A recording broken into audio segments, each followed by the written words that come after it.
Hi everyone, it's Miss Police here, back with another Mindful Minute exercise. This exercise is called Look for the Lovely, and it's probably one of my favorites because I'm always talking about looking for the good. The way we look and the direction we look affects what we see, and what we see affects how we feel.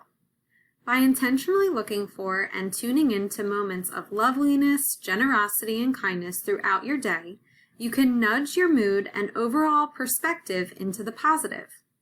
Practice with focusing on small moments. The coolness of the breeze on your face, a stranger's friendly smile, the kindness of a friend. These moments may seem minor, but by giving them your attention, they become amplified and brighten your mind. Try to practice this throughout the week. Think of those moments that made you smile, the good things, and always, always, always look for the good. Hope you enjoyed this. See you next time.